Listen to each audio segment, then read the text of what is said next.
El Niño எல்னினோனா என்ன? அதுக்கும் இந்தியாவில் இப்போ வீசக்கூடிய வெப்ப அலைக்கும் என்ன சம்மந்தம்? இந்தியாவில் பல இடங்களில் 100 டிகிரி ஃபாரன்ஹீட்டை தாண்டி வெப்பநிலை பதிவாகியிருக்கு. அதே போல் 2023-24 உலக வரலாற்றிலேயே அதிக வெப்பநிலை பதிவான வருடங்களாகவும் இருக்குது. ஸோ அதுக்கும் எல்னினோக்கும் என்ன சம்மந்தம்? எல்னினோக்கு ஆப்போசிட்டான லானினானா என்ன? இது எல்லாத்தையுமே இந்த வீடியோவில் பார்க்கலாம். ஸோ நீங்கள் இன்னும் நம்ம சேனலுக்கு சப்ஸ்கிரைப் பண்ணலன்னா சப்ஸ்கிரைப் பண்ணிக்கோங்க.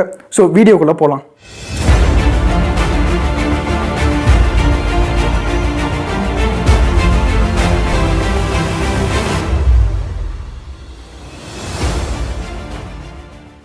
ஸோ யூஸ்வலாக பூமியோடைய மத்திய ரேகை, அதாவது ஈக்குவேட்டருக்கு பக்கத்தில் உள்ள நிலமாக இருந்தாலும் சரி, கடலாக இருந்தாலும் சரி, ரொம்ப வெப்பமாக இருக்கும்.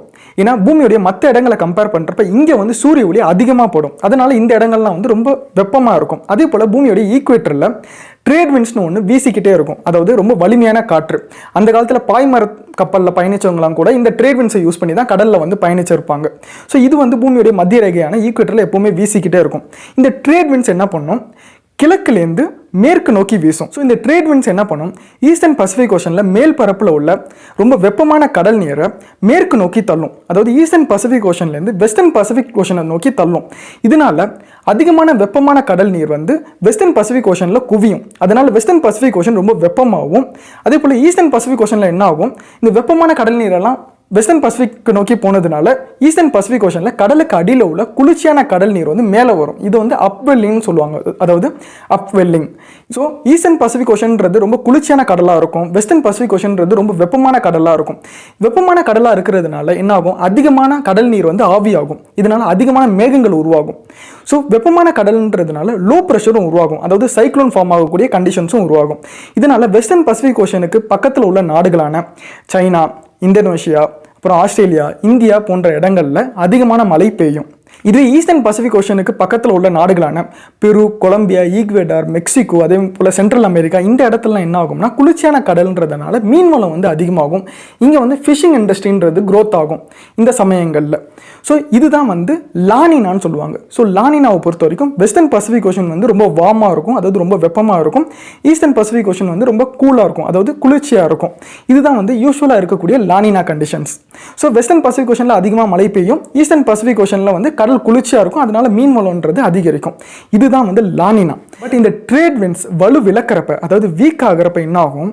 இந்த வெஸ்டர்ன் பசிபிக் ஓஷனில் குவிஞ்ச எல்லா வெப்ப கடலுமே திரும்பவும் ஈஸ்டர்ன் பசிபிக் ஓஷனை நோக்கி வரும்.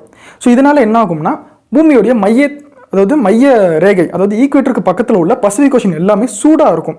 ஸோ இந்த மொத்த சைக்கிளுமே வந்து பாதிக்கப்படுது. இதுதான் வந்து எல்னினோ கண்டிஷன்ஸ்னு சொல்லுவாங்க. ஸோ இதனால் என்ன ஆகுதுன்னா வெஸ்டர்ன் பசிபிக் ஓஷன் இயல்பை விட வெப்பம் கம்மியாக இருக்கும். ஈஸ்டர்ன் பசிபிக் ஓஷன் இயல்பை விட வெப்பம் அதிகமாக இருக்கும். இதனால் வெஸ்டர்ன் பசிபிக் ஓஷனில் கடல் நீர் ஆவியாகிறது கம்மியாக இருக்கும். அதனால் மேகங்களும் கம்மியாக ஃபார்ம் ஆகும். அதனால் வெஸ்டர்ன் பசிபிக் ஓஷனில் இயல்பை விட மழை கம்மியாக இருக்கும். ஸோ இந்த வெஸ்டர்ன் பசிபிக் ஓஷனுக்கு பக்கத்தில் உள்ள நாடுகளான நம்ம சொன்ன மாதிரி இந்த ஆஸ்திரேலியா, சைனா, இந்தியா, இந்தோனேஷியா போன்ற நாடுகளில் இயல்பை விட மழை வந்து கம்மியாக இருக்கும்.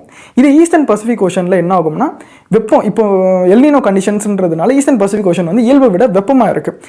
ஸோ அதனால் என்ன ஆகும்னா இங்கே வந்து கடல் நீர் பயங்கரமாக ஆவியாகும். ஸோ இங்கே வந்து இயல்பை விட மழையின் அளவு அதிகமாக இருக்கும். ஸோ சென்ட்ரல் அமெரிக்கா, பெரு, ஈக்வேடார் போன்ற இடங்களில் வந்து இயல்பை விட மழையின் அளவு அதிகமாக இருக்கும். ஸோ இதுதான் வந்து எல்னினோ. ஸோ இந்த எல்னினோ அப்போ என்ன ஆகும்னா இந்த வெஸ்டர்ன் பசிபிக் ஓஷனில் மழையின் அளவு கம்மியாக இருக்கிறதுனால நிலத்துடைய டெம்பரேச்சர், அதாவது நிலத்துடைய வெப்பம் வந்து அதிகரிக்கும், வறட்சி உண்டாகும். ஸோ இப்போ இந்தியாவில் கூட ஹீட் வேவ்ஸ்லாம் இருக்குல்ல. ஸோ இது எல்லாத்துக்குமே காரணம் வந்து எல்னினோ.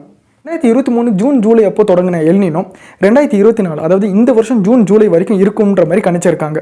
இது முடிஞ்சதுக்கப்புறம் திரும்பவும் லானினா கண்டிஷன்ஸ் வந்து உருவாகும். அதாவது வெஸ்டர்ன் பசிபிக் ஓஷன் ரொம்ப வெப்பமாகவும் ஈஸ்டர்ன் பசிபிக் ஓஷன் ரொம்ப குளிர்ச்சியாகவும் அந்த மாதிரி இருக்கக்கூடிய லானினா கண்டிஷன்ஸ் வந்து உருவாகும்.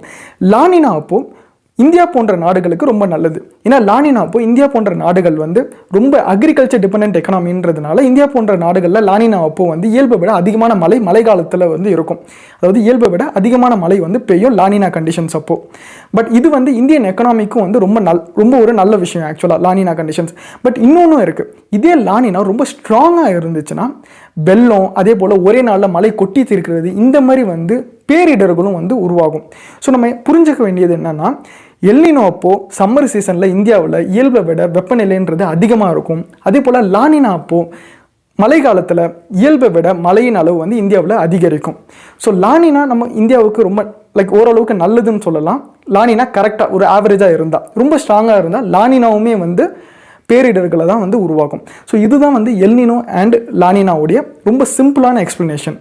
ஸோ இதே மாதிரி நிறைய இன்ட்ரெஸ்டிங்கான வீடியோவுக்கு நீங்கள் இன்னும் நம்ம சேனலை சப்ஸ்கிரைப் பண்ணலைன்னா சப்ஸ்கிரைப் பண்ணிக்கோங்க. அதே போல் இந்த வீடியோ பற்றி உங்களோட ஒப்பீனியன்ஸை கமெண்ட்ஸில் சொல்லுங்கள். So see you again on next video. Bye.